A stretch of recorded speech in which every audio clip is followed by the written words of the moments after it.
Hello everyone, welcome to Z academy. और जैसा कि आपको पता है, हमारी 11th एंट्रेंस की यूट्यूब सीरीज चल रही है जिसमें हम आर्ट्स एंड कॉमर्स एंट्रेंस के लिए आपकी प्रिपरेशन करा रहे हैं और हर वो टॉपिक को कवर अप कर रहे हैं जो पिछले 10 सालों में मैक्सिमम क्वेश्चंस लेकर आया है किसमें 11th एंट्रेंस एग्जाम में।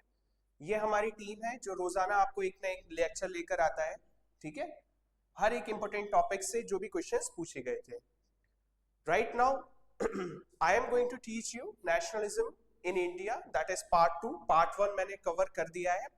आप चाहें तो हमारे YouTube चैनल से ज्वाइन होके पार्ट 1 की वीडियो देख सकते हैं। ZA एकेडमी का YouTube चैनल ज्वाइन कीजिए, पार्ट 1 की वीडियो देखिए और आज से हम लोग जो है वो nationalism in India part 2 cover करेंगे। इससे पहले की चीजें मैं थोड़ा सा आपको एक्सप्लेन कर दूं कि किस तरीके से इंडिया में जो है नेशनलिज्म की फीलिंग्स डेवलप हो रही थी over the period of time. Britain ने हमें क्या कर लिया था, फर्स्ट वर्ल्ड वॉर में इन्वॉल्व कर लिया था, as a result of which India में बहुत सारी इकोनॉमिक हार्डशिप्स आ गई और लोग जो है वो ब्रिटेन के अगेंस्ट खड़े होना शुरू हो गए। फिर लेटर ऑन ऐसा डेवलपमेंट होता है कि रॉलेट एक्ट आता है, उसके अगेंस्ट गांधी जी सत्याग्रह करते हैं, ठीक है। फिर जलियनवाला बाग का इंसिडेंट होता है। इंडिया वाले जलियनवाला बाग के इंसिडेंट को देखकर एकदम से बिल्कुल शॉक में रह जाता है कि ब्रिटिशर्स इतने ब्रूटल कैसे हो सकते हैं कि उन्होंने अनआर्म्ड लोगों पे, जो बिल्कुल किसी के हाथ में कोई चीज नहीं थी, लाठी डंडा तक नहीं था इवन, वो सिर्फ अपना एक बैसाखी का जो मेला लगा हुआ था उसे देखने आए थे, ठीक है। और जलियनवाला बाग में जनरल डायर जाके उनको गोली से उड़ाने के आदेश दे देता है, ऑर्डर दे देता है, as a result of which बहुत सारे इंडियंस जो है उनकी डेथ हो जाती है और कई सारे इंडियंस जो है वो इंजर्ड हो जाते हैं उसमें। अब जो है इंडिया वालों को एक ना एक ऐसा इंसिडेंट चाहिए था, एक ना एक ऐसा मौका चाहिए था जो वो जलियनवाला बाग का जो इंसिडेंट हुआ है उसके अगेंस्ट प्रोटेस्ट कर सके। तो इंडिया वालों को ये अपॉर्चुनिटी मिलती है कब, जब खिलाफत के अगेंस्ट ब्रिटिशर्स जो है वो अपना एक पॉलिसी जो है रिप्रेशन की लेकर आते हैं। होता क्या है एक्चुअली में, जो ऑटोमन एम्पायर रहता है, ठीक है, ऑटोमन एम्पायर रहता है जिसमें टर्की भी शामिल है, ठीक है। ऑटोमन टर्की जो है वो सीट रहती है किसकी, वो सीट रहती है स्पिरिचुअल लीडर की, खलीफा की सीट रहती है बेसिकली, ठीक है। किसकी रहती है, स्पिरिचुअल लीडर, जिसको हम बोलते हैं खलीफा। वो होते हैं पूरे मुसलमानों की दुनिया में जितने भी मुसलमान हैं, ठीक है, उनके क्या होते हैं, स्पिरिचुअल हेड होते हैं। तो बेसिकली क्या होता है कि वर्ल्ड वॉर 1 में डिफीट हो जाती है और टर्की पे जो है ब्रिटेन एक तरीके की ट्रीटी क्या करता है, अप्लाई करता है। ट्रीटी के अकॉर्डिंगली बहुत ज्यादा बेइज्जती सहने को मिलती है टर्की को, एज वेल एज वहां के जो खलीफा होते हैं उनको।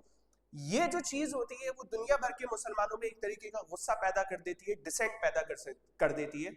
और यही वजह होती है कि जो हिंदुस्तान के मुसलमान होते हैं वो ब्रिटेन के अगेंस्ट, जो कभी शायद मुस्लिम लीग की वजह से ब्रिटेन के फेवर में भी थे, अब जो है वो टोटली ब्रिटेन के अगेंस्ट खड़े होना शुरू हो जाते हैं, ठीक है। खलीफा का टेम्पोरल पावर्स को क्या करते हैं वो लोग, मुसलमान यहाँ के डिफेंड करना शुरू करते हैं, बचाव करना शुरू करते हैं। एज ए रिजल्ट वो लोग क्या करते हैं, ऐसे कोई डिफेंड तो होगा नहीं बिना किसी ऑर्गेनाइजेशन के, बिना किसी किसके, बिना किसी कमेटी के, तो वो लोग एक कमेटी बनाते हैं, उसका नाम रखते हैं खिलाफत कमेटी। कहां बनती है खिलाफत कमेटी, खिलाफत कमेटी का कॉन्स्टिट्यूशन होता है, फॉर्मिंग होती है बॉम्बे में 1919 में, और ये फॉर्म की जाती है अली ब्रदर्स के द्वारा। It is form by Ali brothers, ठीक है। कौन कौन होते हैं अली ब्रदर्स, अली ब्रदर्स होते हैं Mohammad Ali and Shaukat Ali. Now already हमें क्या चाहिए, एक आंसर चाहिए किसके लिए, जो जलियनवाला बाग इंसिडेंट हुआ है उसके लिए।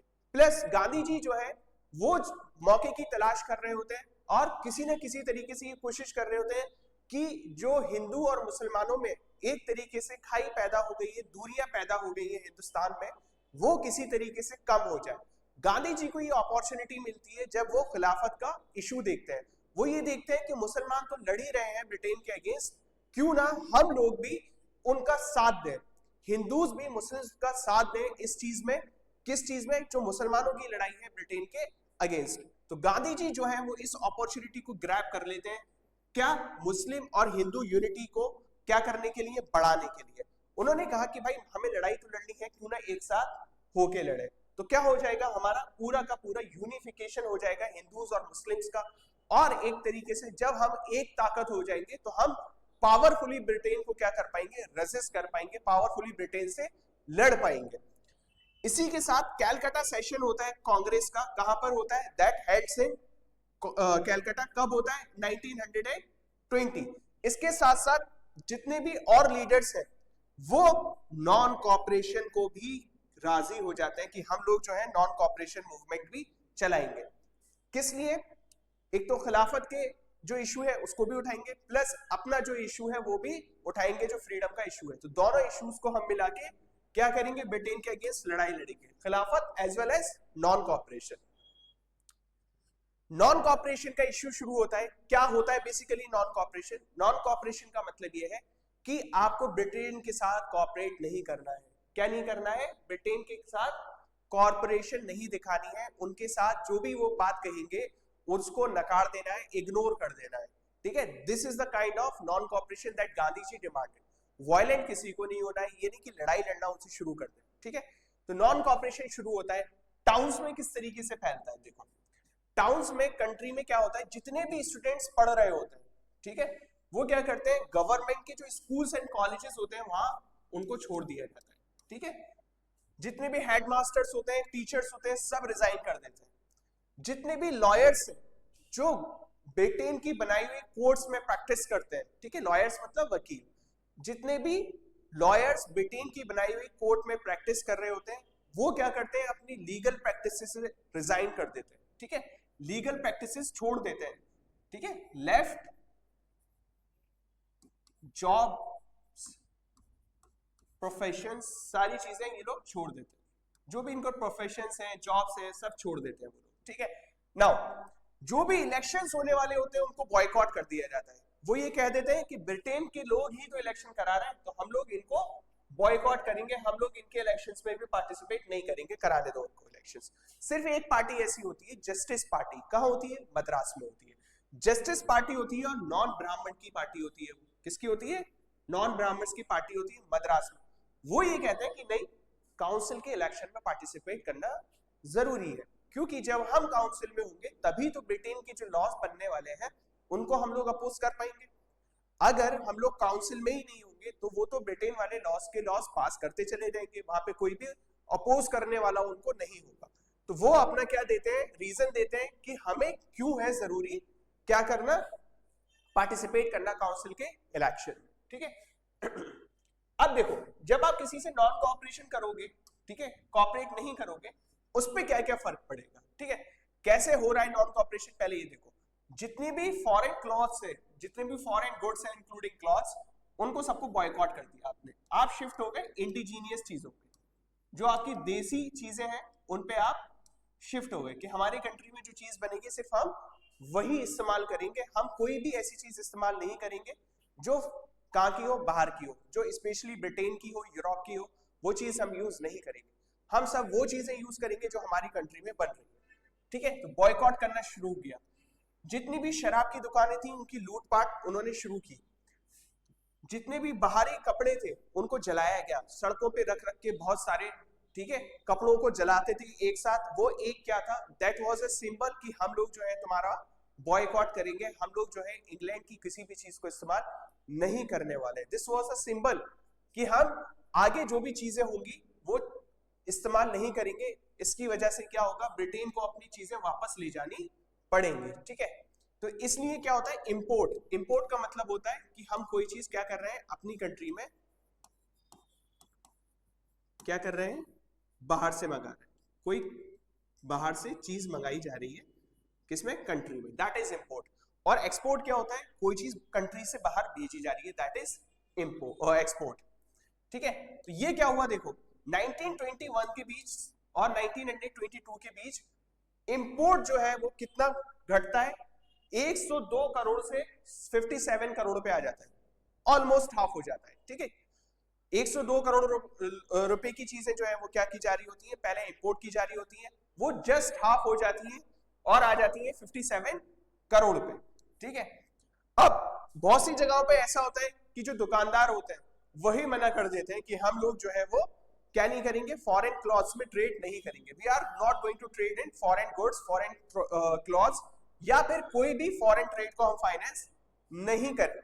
लोग क्या कर देते हैं, इंपोर्टेड क्लॉथ्स को क्या कर देते हैं, इंपोर्टेड क्लॉथ्स को डिस्कार्ड कर देते हैं और सिर्फ इंडियन क्लॉथ्स पहनना शुरू कर देते हैं, दैट इज खाकी वगैरह, खादी सॉरी नॉट खाकी, खादी के क्लॉथ्स क्या होते हैं लोग पहनने लगते हैं।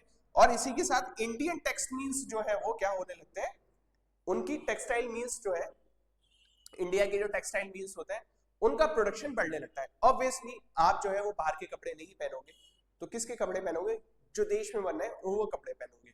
जब देश के कपड़ों की डिमांड बढ़ेगी तो उनका प्रोडक्शन भी बढ़ेगा, प्रोडक्शन बढ़ेगा दैट मींस इंडिया की जो टेक्सटाइल्स हैं, जो मिल्स हैं, उनका क्या होगा, उनका जो है प्रोडक्शन बढ़ने लगेगा। और वो किस में कपड़े बना रहे हैं, दे आर मेकिंग क्लॉथ्स इन खाकी, खादी सॉरी, ठीक है। नाउ व्हाट हैपेंड इज, अब ये जो मूवमेंट है स्लोली स्लोली स्लोली स्लोली क्या होने लगा, ये मूवमेंट स्लोली स्लोली फेड होने लगा, हल्के हल्के जाने लगा नीचे। क्यों, ऐसा क्यों है, उसका मसला ये था, देखो जो मशीन से बनते हैं कपड़े, ठीक है, वो इजीली बन जाते हैं और उनकी कॉस्ट बहुत कम आती है, ठीक है ना। क्या होता है, कपड़े जो है वो इजीली बन जाएंगे और उनकी कॉस्ट भी बहुत कम आएगी। और जहां पर इंडियन टेक्सटाइल मिल्स है वो जो कपड़े बनाएंगे वो क्या होगा, उनकी कॉस्ट ज्यादा आ रही है, तो लोग जो है वो अफोर्ड नहीं कर पा रहे हैं। तो एक वजह ये हुई कि इंडिया वाले जो है वो अपने कपड़े बनाए हुए अफोर्ड नहीं कर पा रहे थे, इसलिए फॉरेन गुड्स को बहुत दिन तक बॉयकॉट करना पॉसिबल नहीं था।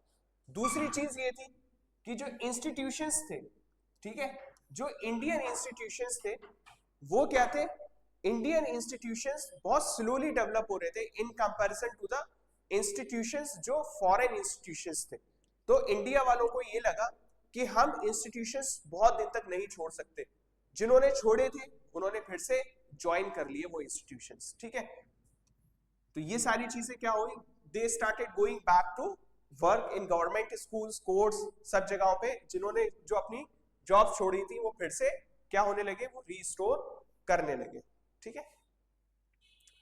एक और स्ट्राइकिंग चीज ये थी नॉन कॉपरेशन मूवमेंट को क्या करने की, एंड करने की, वो थी one of the striking phenomena to end non cooperation movement was the incident of Chauri चोरा।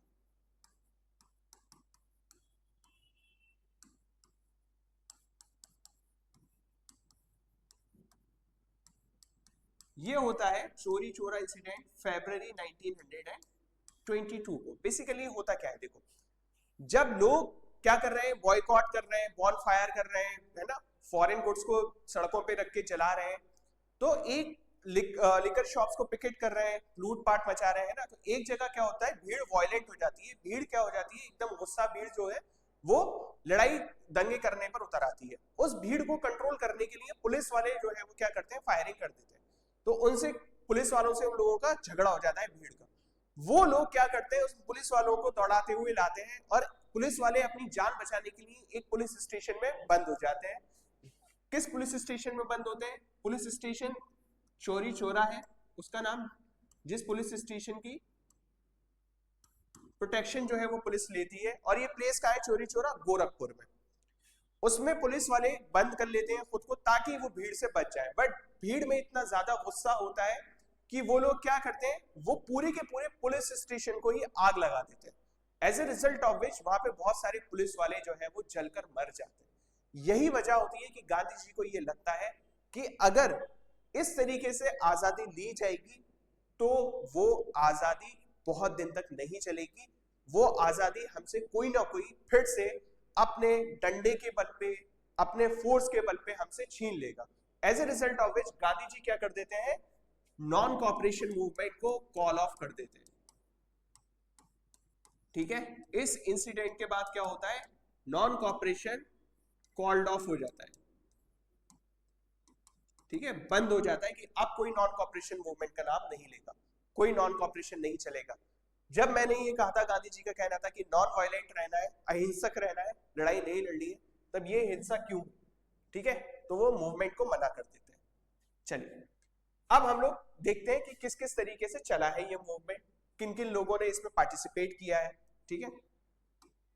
3 तरीके से इसको डिवाइड किया गया है, rebellion in country side, by peasants. That means हमारे जो कंट्री में एरियाज हैं डिफरेंट डिफरेंट, ठीक है, जो जगहें हैं उसमें जो मजदूर किसान हैं वो किस तरीके से क्या कर रहे थे, रिबेल कर रहे थे, किस तरीके से बगावत कर रहे थे, किस तरीके से नॉन कोऑपरेट कर रहे थे, किस तरीके से जो है वो प्लांटेशन वर्कर्स जो है वो इस मूवमेंट को चला रहे थे, और किस तरीके से आदिवासी लोग, ट्राइबल लोग जो है वो कंट्री के अलग अलग एरियाज में, रीजन्स में इस मूवमेंट को चला रहे थे। Okay, this we have to look. Yes, coming to rebellion in countryside, peasants किस तरीके से चला रहे थे, what were the demands of the peasants, peasants को नॉन कॉपरेशन करने की जरूरत क्यों पड़ रही थी, ठीक है, उनकी डिमांड्स क्या थी, आइए देखते हैं। पहली डिमांड जो थी, ठीक है, क्या करना पड़ता था उन्हें, देखो, पीजेंट को बेगार, दैट इज फ्री लेबर, ठीक है, और यू कैन से क्या करना है, बिना पैसे के आपको काम करना पड़ेगा, कहां पर, जो लैंडलॉर्ड्स है उनकी फार्म्स पर, कोई पेमेंट आपको नहीं मिलेगा, ठीक है। और क्या था, पीजेंट्स क्या मांग कर रहे थे, बेसिकली रिडक्शन मांग कर रहे थे, किसमें रिडक्शन, मतलब कि हमारा जो रेवेन्यू है, जो हमें लगान देना पड़ता है वो कम हो जाए, और क्या कम हो जाए, एबोलिशन ऑफ बेकार, ये चीज नहीं चलनी चाहिए कि हम आपके यहाँ काम कर रहे हैं तो बिना पैसे के काम करते रहे, अगर हम काम कर रहे हैं then we should have been paid by the landlord. उसके बाद social boycott of oppressive landlords, that means कि जो भी ऐसे लैंडलॉर्ड्स हैं, ऐसे जमींदार हैं जिन्होंने क्या किया है, जुल्म किया है, उनका सोशल बॉयकॉट होना चाहिए, सामाजिक तौर पे बहिष्कार होना चाहिए, कहीं वो बैठे हैं तो उनसे कोई बात ना करे, कहीं वो जा रहे हैं तो उनके पास कोई खड़ा ना हो, ये सारी डिमांड्स किसकी थी, These were the demands of peasants। और ये peasants को लीड करने वाला कौन था, इट वॉज बाबा रामचंद्र। कौन लीड कर रहे थे, इट वॉज बाबा रामचंद्र, जो लीड कर रहे थे तालुकदार्स और लैंडलॉर्ड्स के अगेंस्ट, ठीक है ना, इट वॉज लेड बाय बाबा रामचंद्र, कहां पर, अवध, अवध मतलब आज का जो लखनऊ है हमारा, ठीक है, आज का जो लखनऊ के साइड का जो एरिया है that was known as Awadh, ठीक है, कब मॉडर्न हिस्ट्री, मेडिवल हिस्ट्री में इसको अवध बोला जाता था, उसमें किसने, बाबा रामचंद्र ने इनको लीड किया पीजेंट्स को, ठीक है, और इन्होंने एक तरीके से नई तरीके का एक नारा दिया, दैट वाज नाई धोबी बंस, किस लिए, ताकि कोई भी ऐसी सर्विस नहीं मिल पाए, जैसे बाल कटाने की, शेविंग कराने की, ठीक है, कपड़े धुलवाने की, ये सारी सर्विसेज किसको नहीं मिल पाए, जो जुल्म करने वाले जमींदार हैं उनको नहीं मिल पाए, तो इन्होंने एक तरीके से अपना एसोसिएशन बना लिया और उसको कहा नाई धोबी बंस, ठीक है, कि अब हम तुम्हारे काम नहीं करेंगे। तो these were the demands of peasants, these were the demands of जो किसान मजदूर हैं उनकी अगेंस्ट जो जुल्म करने वाले जमींदार थे उनके अगेंस्ट, ठीक है। नाउ आगे चलते हैं, इस डिमांड को ऑब्वियसली देखो उस टाइम पे सबसे इंपॉर्टेंट जो चीज थी वो थी महात्मा गांधी, महात्मा गांधी का अपना एक कैरिज्मा था, ठीक है, उसके अलावा जवाहरलाल नेहरू, और पार्टी में अगर देखा जाए तो इंडियन नेशनल कांग्रेस, कोई भी चीज होती थी तो हर इंसान ये कोशिश करता था या तो वो इंडियन नेशनल कांग्रेस का एजेंडा बन जाए या वो गांधी जी का एजेंडा बन जाए, ठीक है। तो ये जो कंट्री साइड में जो पीजेंट्स का रिबेलियन था वो जो है वो एक बार जवाहरलाल नेहरू जाते हैं और बाबा रामचंद्र उन्हें क्या करते हैं, अवध किसान सभा को संबोधित करने, प्रिसाइड करने की क्या करते हैं, गुजारिश करते हैं। जवाहरलाल नेहरू जाते हैं अवध किसान सभा, ठीक है, और उसको क्या करते हैं, प्रिसाइड करते हैं, और उसके एक फाउंडिंग मेंबर भी होते हैं वो, ठीक है। अब क्या होता है, एक ही महीने के अंदर अंदर ये इतनी फेमस हो जाती है अवध किसान सभा कि उसकी 300 ब्रांचेस खुल जाती है, ठीक है, अलग अलग गांव में 300 ब्रांचेस किसकी खुल जाती है, अवध किसान सभा की खुल जाती है, और उसका ये मकसद होता है कि हम लोग जो है वो क्या करें, इन लोगों को जो पीजेंट्स हैं उनको ये बताएं कि आपके साथ किस तरीके का जुल्म हो रहा है और आपको क्या क्या डिमांड्स रखनी है अपने जमींदार से, ठीक है। नाउ इससे क्या होता है, देखो मूवमेंट जो है, जो डिमांड्स जो है वो क्या होने लगी, स्प्रेड होने लगी, जो भी मर्चेंट्स थे, तलबदार थे, उनके घर को लूटना शुरू कर दिया लोगों ने, ठीक है। बहुत सारे जो लोकल लीडर्स थे उन्होंने पीजेंट्स को बताया कि गांधी जी ने क्या बताया है, गांधी जी ने ये कहा है कि no taxes were to be paid and land was to be redistributed to the poor. That means कि गांधी जी ने ये कहा है कि कोई भी आपको टैक्स पे नहीं करना है, ठीक है, और ये जो जमींदारों ने जमीन कब्जा कर ली है, ठीक है, इसका रीडिस्ट्रीब्यूशन होगा। जिसके पास जमीन नहीं है, जो लोग गरीब हैं, उनको उनका अधिकार मिलेगा, उनको उनकी जमीन वापस दी जाएगी। ठीक है, नेक्स्ट जो टॉपिक है हमारा, वो ट्राइबल एरियाज में किस तरीके से चल रहा था। what were the issues of tribal peoples? Obviously we know कि tribal peoples ऐसी जगह पे रहते हैं, बहुत ज्यादा कनेक्ट नहीं करते हैं हम लोगों से, आम लोगों से, है ना, टेक्नोलॉजिकली बहुत साउंड नहीं होते हैं। तो हमें ये जानना जरूरी है कि उनके लिए किस तरीके का नॉन कॉपरेशन था, उनके लिए क्या डिमांड्स थी नॉन कॉपरेशन में। ओके, तो क्या डिमांड्स थी, देखो बहुत ज्यादा जो फॉरेस्ट थे, ठीक है, वो क्या कर लिए थे, गवर्नमेंट ने क्या कर दिए, बंद कर दिए। As a result of which लोगों की एंट्री वहां पे बंद कर दी गई। लोगों की एंट्री बंद करने का मतलब आपने क्या किया, उनके जो जानवर होते हैं, कैटल रहते हैं, ठीक है, गाय बकरी भैंस, इनकी चराने की जगह छीन ली। एज ए रिजल्ट क्या हो गया, वो जो लोग हैं उनके गाय भैंसे नहीं चर पाएंगी, तो उनका जो लाइवलीहुड है वो इम्पैक्ट होगा। अनदर थिंग वाज कि कोई भी आप फ्यूल वुड नहीं लोगे, लकड़ी नहीं चुराओगे जिससे आप क्या खाना बना सकते हो जला, और ना ही कोई वहां से फ्रूट्स लेकर आओगे। ठीक है, दूसरी चीज क्या थी, दूसरी चीज ये थी कि वो क्या कर रहे हैं, ट्राइबल्स को बेगार यानी कि नॉन पेमेंट वर्क के अगेंस्ट रोड बिल्डिंग करवा रहे हैं कि आप सड़कें बनाने में लगे रहो बट पेमेंट नहीं मिलेगा। ठीक है, इसकी वजह से क्या होता है, ट्राइबल जो लोग हैं जो पहाड़ी इलाकों में रहते हैं, ठीक है, हिल्स के, वो स्टार्ट कर देते हैं उनके अगेंस्ट बगावत, रिवोल्ट करना शुरू कर देते हैं। ठीक है, और उनके जो लीडर है उनका नाम है अलूरी सीताराम राजू। ठीक है, अलूरी सीताराम राजू कहते हैं लोगों से कि भाई ऐसा है, इनकी चीजें मत पहनो, जो फॉरेनर्स है उनकी चीजें मत पहनो, खादी को पहनो, ठीक है, शराब पीना बंद करो। ठीक है, और लेकिन उनका एक मकसद, एक चीज अलग थी, एक फिलॉसफी अलग थी, वो गांधी जी की फिलॉसफी से, वो ये थी कि उन्होंने वायलेंस को सपोर्ट करा। ठीक है, और ये सब चीज हो कहां रही थी, ये चीज हो रही थी गुदेम हिल्स।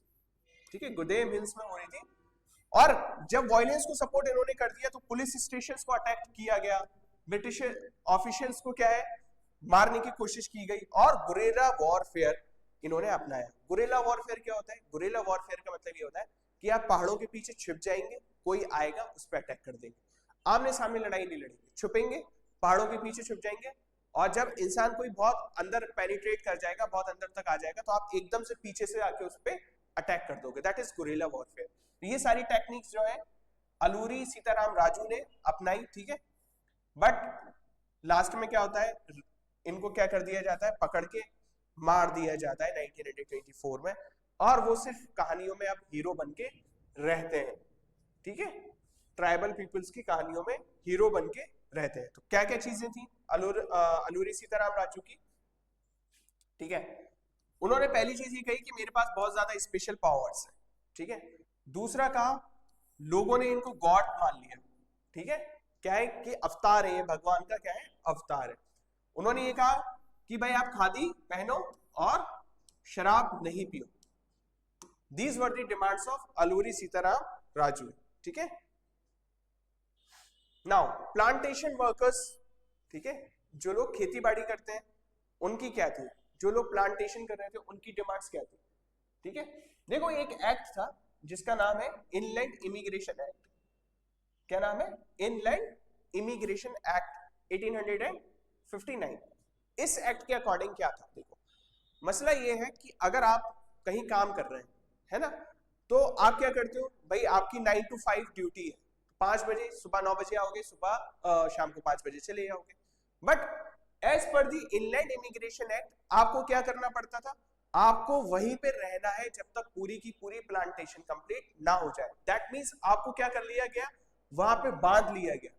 ठीक है, you were not permitted to leave the tea gardens without permission. जो आप टी गार्डन्स में हो वो आप बिना परमिशन के नहीं छोड़ सकते। ठीक है, और क्या था, एक ही स्पेस में आपको क्या कर लिया जाएगा, बांध लिया जाएगा। अगर आप घर भी जाना चाहते हो, कितनी भी इंपॉर्टेंट चीज हो, आप घर नहीं जाओगे, आपको घर जाना अलाउ नहीं है। ये सारी चीजें क्या हो रही थी, बहुत ज्यादा रिप्रेसिव हो रही थी, बहुत ज्यादा एक तरीके से जुल्म की तरह देखी जा रही थी लोगों से। ठीक है, कि आपको क्या कर लिया गया है, बांध दिया गया है। नाउ जैसे ही लोग जो है नॉन कॉपरेशन मूवमेंट के बारे में सुनते हैं, जो इन सारी चीजों के क्या है, इन सारी चीजों के सताए हुए हैं, उन्हें एकदम से ये पता चल जाता है कि हमें क्या करना है। वो ये सोचते हैं कि डिसोबे करना शुरू कर दो अथॉरिटीज का, है ना। और वो क्या करते थे, जो भी प्लांटेशन की फील्ड्स हैं उनसे भाग जाते थे अपने घर बिना किसी परमिशन लिए, left the plantations without any permission and they escape to their homes, ठीक है। और क्या है कि गांधी, उन्हें ये लगता था कि गांधी का अगर राज आ गया, ठीक है, तो क्या होगा, उनके जो खेती बाड़ी है वो, उसकी जो गांव की जमीन है वो उनको दी जाएगी, ठीक है ना। उनके अपने खेत होंगे अपने गांव में, अपनी जमीनें होंगी अपने गांव में, वो जब चाहेंगे काम करेंगे, जब चाहेंगे घर रहेंगे। तो उन्हें यही लगता था, इसलिए उन्होंने ये सोचा क्यों ना हम गांधी जी को सपोर्ट करें इस लड़ाई में, ठीक है। बट अगेन जब ये लोग भागना शुरू करते थे, ये जैसे ही निकलते थे वहां से, वो कभी अपने डेस्टिनेशन पे नहीं पहुंच पाए, कभी भी नहीं पहुंच पाए अपने घरों पे। क्यों नहीं पहुंच पाए? ऑब्वियसली क्योंकि कहीं ना कहीं रेलवे की स्ट्राइक चल रही है, कहीं ना कहीं नाव जो चलती है, स्टीमर्स चलती हैं, उनकी स्ट्राइक चल रही है ना। और उन्हें पुलिस वाले पकड़ लेते थे और क्या करते थे, मारा करते थे। फिर वो लोग क्या करते थे, गांधी जी का नाम के नारे लगाया करते थे और स्वतंत्रता भारत की डिमांड किया करते थे। दिस वाज देयर वे, ठीक है, this was their way of protesting, this was their way of non corporation, कि हमें जो है ब्रिटिशर्स के साथ कॉपरेट नहीं करना है, फिर से हम लोग जो है वो प्लांटेशन की फील्ड्स में वापस नहीं जाना चाहते। This was the thing. Yes, I have given you a glimpse of this what happened on 5th of February 1922। क्या होता है चोरी चौरा में, गोरखपुर में एक गुस्साई भीड़ जो होती है, लार्ज ग्रुप ऑफ प्रोटेस्टर्स क्या करते हैं, ठीक है, नॉन कॉपरेशन मूवमेंट में जो है पार्टिसिपेट कर रहे होते हैं। As a result of which क्या होता है, उन पे पुलिस जो है वो क्या कर देती है, अटैक करती है, ठीक है। और वो जो प्रोटेस्टर्स होते हैं वो लेटर ऑन क्या करते हैं, पुलिस स्टेशन में आग लगा देते हैं। जब वो पुलिस स्टेशन में आग लगाते हैं, जब लोग पुलिस स्टेशन में आग लगा देते हैं, तो क्या होता है, 3 सिविलियंस के साथ साथ, ठीक है, 22 पुलिसमैन की क्या हो जाती है, डेथ हो जाती है। तो गांधी जी जो है वो वायलेंस के स्ट्रिक्टली अगेंस्ट थे। तो as a result of which वो क्या करते हैं, 12 फरवरी को 1922 में नॉन कॉपरेशन मूवमेंट को विदड्रॉ कर लेते हैं। वो ये कहते हैं कि I don't want such a freedom, I don't want the movement to have violence in it. As a result of which call off कर देते हैं। नाउ क्या होता है, फिर गांधी जी दूसरे प्रोग्राम की तरफ जाने की सोचते हैं। In that period of time Gandhi ji को जो है अंग्रेज अरेस्ट भी कर लेते हैं, ठीक है। गांधी जी जो है वो दूसरे चीजों की तरफ जाने की सोचते हैं। बट बिफोर दैट एकदम से सबको शॉक लगता है, सबको लगता है यार सब कुछ तो बढ़िया चल रहा था, हिंदू मुसलमान भी साथ थे, है ना, ब्रिटिशर्स को हम लोग परेशान भी कर रहे थे, इंपोर्ट भी डाउन हो गया, everything was going in the favour of Indians. Then why Gandhi ji has taken such a decision, है ना, उन्होंने नॉन कॉपरेशन को बंद करने का डिसीजन क्यों लिया, ठीक है। तो इससे क्या हुआ, कुछ लोग जो है वो गांधी जी के फेवर में थे, कुछ लोग जो है वो गांधी जी के फेवर में नहीं थे, है ना। तो उसमें क्या होता है कि कांग्रेस जो है वो 2 तरीके से बढ़ जाती है, ठीक है। कांग्रेस, इंडियन नेशनल कांग्रेस जो पार्टी है वो 2 तरीके से बढ़ जाती है, ठीक है। कैसे बढ़ती है, कुछ लोग ये कहते हैं कि हमें जो है वो नई पार्टी बनानी है, ठीक है। कौन लोग होते हैं वो होते हैं सीआर दास और मोतीलाल नेहरू, ठीक है। और वो बना लेते हैं एक नई पार्टी जिसका नाम होता है स्वराज पार्टी, ठीक है। It was form by Motilal Nehru as well as Chittaranjan Das, CR Das, 2 लोग जो है वो क्या बना लेते हैं, स्वराज पार्टी बना लेते हैं। और कुछ लोग होते हैं, ठीक है, वो क्या कहते हैं कि हम लोग जो है वो ज्यादा रेडिकल चेंजेस लाएंगे, मास एजिटेशंस लाएंगे, ठीक है। और हमें अब कंप्लीट इंडिपेंडेंस की तरफ चलना है, हमें सिर्फ डोमिनियन स्टेटस की बात नहीं करनी है, हमें सिर्फ ये बात नहीं करनी है कि ब्रिटेन वाले जो है सिर्फ हम पे क्या करते रहे, अथॉरिटी बने रहे, और वो सिर्फ हमें इंटरनल अफेयर्स चलाने की क्या दे दें, परमिशन दे दें, फ्रीडम दे दें। हमें क्या चाहिए, हमें हर तरीके से फ्रीडम चाहिए, ब्रिटेन वालों को बाहर निकालना है। तो ऐसे जो लोग हैं वो है सुभाष चंद्र बोस, ठीक है, जवाहरलाल नेहरू। ऐसे लोग जो है वो क्या करते हैं कि हम लोग और भी तरीकों से क्या करेंगे, और भी रेडिकल तरीकों से अब प्रोटेस्ट शुरू करेंगे। कुछ लोग जो है वो काउंसिल में चले जाते हैं, इलेक्शन लड़ने की बात कहते हैं कि गवर्नमेंट ऑफ इंडिया 1919 ने जो प्रपोजल दिया है इलेक्शन कंडक्ट कराने का, एज पर दैट प्रपोजल जो इलेक्शंस होंगे उसमें हम लोग पार्टिसिपेट करेंगे। हमारा मकसद ये है कि जब हम इलेक्शन में पार्टिसिपेट करके इलेक्शन जीत के काउंसिल्स में बैठेंगे, तब हम वहां पर जो ब्रिटिशर्स हैं उनकी पॉलिसीज को क्या करेंगे, अपोज करेंगे। दैट वाज द रीजन कि वो लोग काउंसिल के इलेक्शंस क्या करना चाहते थे, ज्वाइन करना चाहते थे। Who organized the Swaraj Party in West Bengal? Then it is Chittaranjan Das and Motilal Nehru. Next question is, Khilafat Committee was formed in 1919 in the city of, then it was formed in the city of Bombay. ठीक है, बॉम्बे में बनी थी। Coming to next slide. Yes, which of the following was the reason for calling of the non-cooperation movement by Gandhi ji? Then it was the चोरी चोरा incident, जिसकी वजह से क्या हुआ था, movement call off हो गई थी। नाउ आगे की चीज हम लोग पढ़ते हैं, economic depression of 1929। What is economic depression? Economic depression का मतलब ये है एकदम से चीजें जो है वो क्या हो गई है, सप्लाई में शॉर्ट हो गई है, एकदम से क्या हो गई है, मंदी आ गई है ना। कुछ भी चीज आपको मिल नहीं पा रही है, आप जो है वो क्या चाह रहे हो कि एटलीस्ट बेसिक नेसेसिटी की चीजें मिल जाए, बट स्टिल उन बेसिक नेसेसिटीज की चीजें भी अरेंज करने में आपको क्या आ रहा है, बहुत ज्यादा परेशानियों का सामना करना पड़ रहा है। ठीक है, क्या हो रहा है, देखो बेसिकली इस डिप्रेशन में क्या हो रहा है, देखो क्या हो रहा है, देखो world wide economic depression, stock market जो है वो क्रैश कर गया। ठीक है, स्टॉक मार्केट जो है क्रैश कर गया, जो प्राइसेस थे स्टॉक्स के वो बहुत ज्यादा गिर गए। एग्रीकल्चरल प्राइसेस जो है वो भी क्या हो गए, कोलैप्स करना शुरू हो गए। ठीक है, जो चीजें जितने प्राइसेस पे मिलती थी वो क्या होने लगी, बहुत ज्यादा डाउन चली गई। उसके साथ साथ एग्रीकल्चरल गुड्स की जो डिमांड थी वो भी क्या हो गई, नीचे चली गई। एक्सपोर्ट्स जो है वो भी क्या हो गए, नीचे चले गए। और जो किसान मजदूर लोग हैं, ठीक है, वो जो है अपने हार्वेस्ट को नहीं कर पा रहे हैं, बेच नहीं पा रहे हैं और अपना रेवेन्यू पे नहीं कर पा रहे हैं। दैट मीन्स कि आपके पास क्या है, गेहूं है, चना है, चावल है, ठीक है, और सारी चीजें बची हुई हैं, बट लोगों के पास क्या है, पैसे ही नहीं है खरीदने के लिए, है ना। तो ये सारी चीजें जो है वो क्या करती हैं, एकदम से इकोनॉमिक डिप्रेशन की तरफ ले जाती है। ठीक है, चीजें जो है वो इकोनॉमिक डिप्रेशन की तरफ ले जाती हैं, कंट्री को ढकेल देती हैं कि एक आर्थिक मंदी जो है वो आ गई है ना। नाउ इंडिया में जो है वो ब्रिटेन की तरफ से 1928 में एक कमीशन भेजी जाती है। इंडिया में ब्रिटेन की तरफ से 1928 में एक कमीशन भेजी जाती है जिसका नाम होता है साइमन कमीशन। इसमें जो भी मेंबर्स होते हैं वो सब के सब मेंबर्स जो है वो क्या होते हैं, व्हाइट मेंबर्स होते हैं, सब के सब अंग्रेज होते हैं। As a result of which इसको हम लोग ऑल व्हाइट कमीशन भी कहते हैं। ठीक है, क्या बोलते हैं, all white commission, all white commission. ठीक है, because all members were British.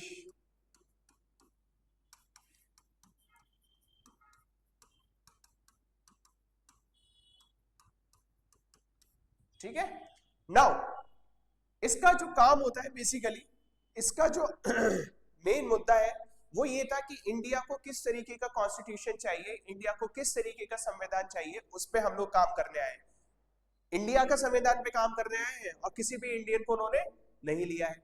तो ऑब्वियसली जब आप हमारा कॉन्स्टिट्यूशन हमें देने आए हो और हमारे किसी आदमी को तुम शामिल नहीं करोगे, तो we are not going to welcome you, है ना, विद ओपन आर्म्स, बल्कि इसका बॉयकॉट होना शुरू हुआ और जबरदस्त तरीके से इसको विरोध का सामना करना पड़ा और लोगों ने अपने अपने नारे लगाना शुरू किए। ठीक है, Simon go back, they started chanting slogans like Simon go back। ठीक है,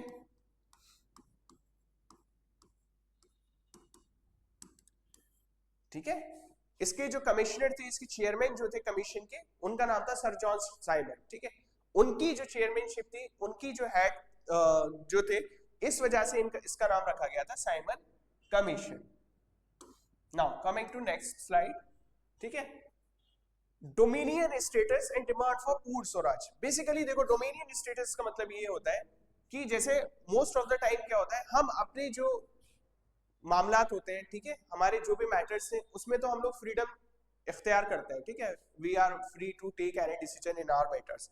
बट जब घर का मैटर आता है कोई, है ना, तो क्या होता है, उस पे हमारे पेरेंट्स का क्या होता है, डिसीजन माना जाता है। तो डोमिनियन स्टेटस आप इस तरीके से समझ सकते हैं कि ओवरऑल कंट्री में क्या होता है कि हमें इंटरनल अफेयर्स की जो भी चीजें होंगी उसमें तो क्या है, फ्रीडम मिलेगी, बट जैसे ही हम कुछ एक्सटर्नल अफेयर्स की बात करेंगे, इंडिया को जब बाहरी मुल्कों में रिप्रेजेंट करना होगा, तब हमें क्या करना पड़ेगा, हमें ग्राउंड का, हमें ब्रिटेन का क्या बनना पड़ेगा, सब्जेक्ट बनना पड़ेगा, ठीक है ना।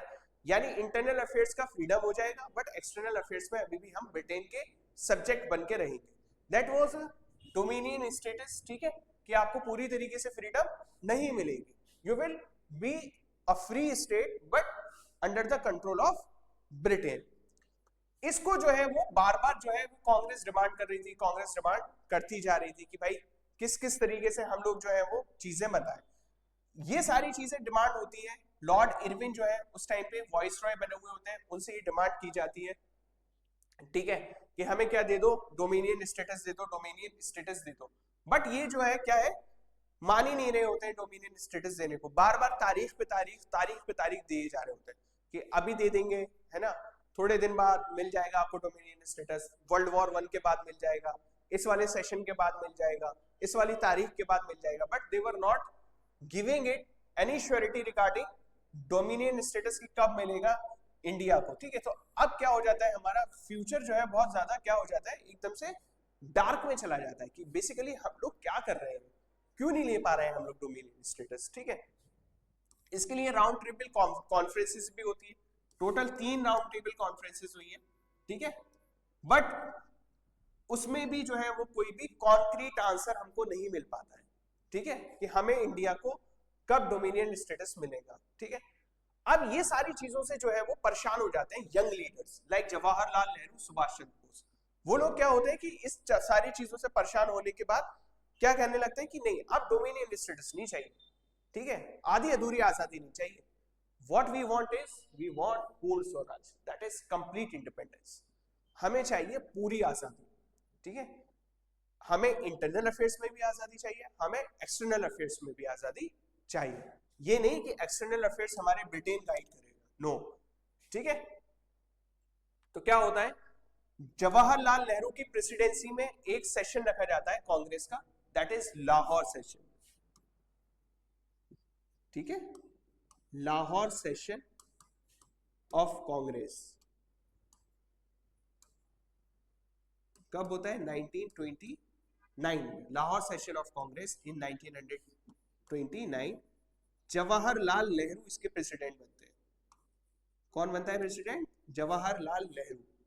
और उस दिन उस सेशन में क्या होता है, एडॉप्ट किया जाता है पूर्ण स्वराज को, ठीक है, डिमांड फॉर पूर्ण स्वराज, कि अब हम लोग जो है वो कंप्लीट इंडिपेंडेंस लेंगे, ठीक है, कोई डोमिनियन स्टेटस की बात नहीं होगी, we are going to demand Purna Swaraj, ठीक है, फुल इंडिपेंडेंस। और वो क्या करते हैं, वो क्या करते हैं, जाते हैं और 31 दिसंबर को 1929 रावी रिवर पर झंडा फहराते हैं, ठीक है, क्या करते हैं, फ्लैग होस्टिंग करते हैं, झंडा फहराते हैं, और ये सिंबल बनाते हैं कि हम जो है वो पूर्ण स्वराज लेके ही रहेंगे। और as a result of which 26 जनवरी 1930 को ये डिसाइड किया जाता है कि इंडिया जो है वो अपना क्या बनाएगा, इंडिपेंडेंस डे बनाएगा, ठीक है, इंडिपेंडेंस डे मनाएगा, ठीक है। इसीलिए जो है हमारा कॉन्स्टिट्यूशन 2 महीने डिले किया गया था, ऑल्दो कॉन्स्टिट्यूशन जो है हमारा 26 नवंबर को बन गया था, 1949 को कंप्लीट हो गया था, लेकिन इस दिन की याद रखने के लिए क्या है, उसको हमने इंप्लीमेंटेशन के लिए डिले कर दिया 2 महीने के लिए, ताकि हम इस दिन को नहीं भूल पाए जब हमने पहली बार ये इख्तियार किया था कि हम लोग जो है वो अपना क्या मनाएंगे, इंडिपेंडेंस डे मनाएंगे, ठीक है। तो ये जो चीजें हैं हम लोगों ने अभी तक जो चीजें हैं वो कंप्लीट की है।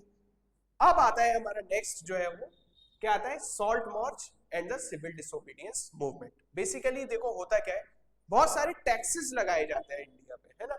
बेसिक से बेसिक चीज पे जो है गवर्नमेंट टैक्स लगा रही है, बेसिक से बेसिक चीज पे जो है वो अपनी मोनोपोली क्या है बनाई हुई है। जैसे फॉर एग्जांपल सॉल्ट बनाएगी तो गवर्नमेंट बनाएगी खाली, है ना, और टैक्स भी लगाएगी। इनफैक्ट सॉल्ट जब बेचेगी तो उस पर टैक्स लगाएगी।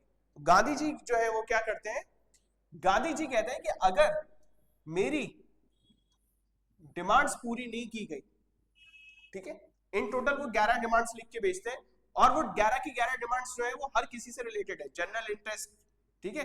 कुछ जो है वो डिफरेंट क्लासेस से हैं, जैसे फॉर एग्जांपल इंडस्ट्रियलिस्ट लोगों की भी डिमांड्स है उस 11 डिमांड्स में, ठीक है, पीजेंट्स की भी डिमांड्स है, ठीक है।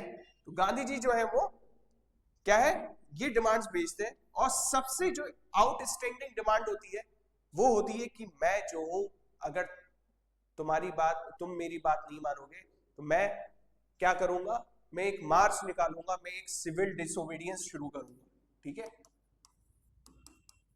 I will start civil disobedience movement, और वहां पे मैं क्या करूंगा, तुम्हारा जो सॉल्ट लॉ है, सॉल्ट पे जो टैक्स लगाने की जो तुम्हारी पॉलिसी है उसको मैं तोड़ दूंगा, ठीक है।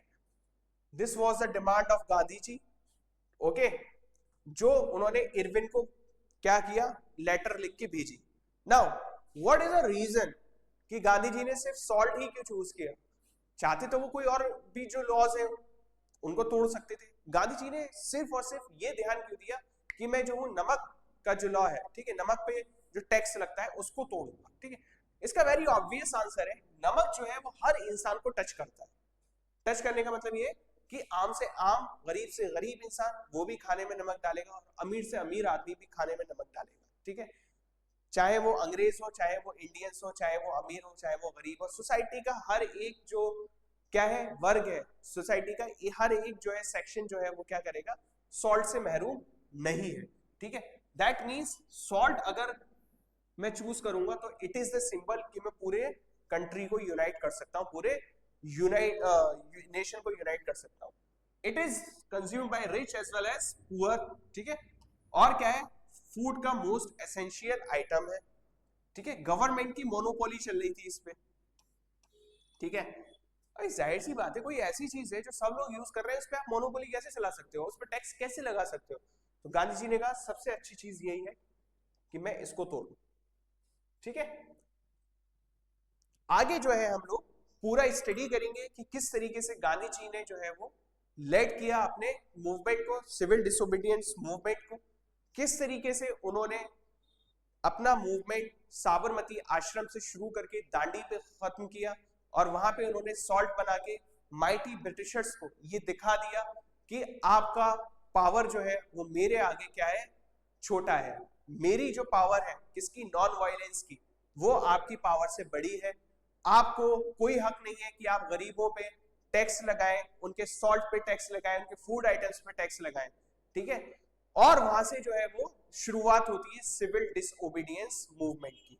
तो आने वाले टाइम में हम जो है वो आगे लेक्चर में इसको कवर अप करेंगे। That would be the last lecture of nationalism in India. I hope कि आपको ये लेक्चर सीरीज पसंद आ रही होगी, और ये लेक्चर सीरीज आपके लिए बेनिफिशियल भी हो रही होगी। बीच बीच में मैं इसमें क्वेश्चंस भी कराता हूँ, एमसीक्यूज कराता हूँ, वो जो है आपके एंट्रेंस में पूछे जा सकते हैं। So keep yourself attached to the channel of ZA Academy. Keep watching the YouTube series of 11th Arts and Commerce entrance. It is going to be very helpful for cracking your entrance examination. Thank you very much.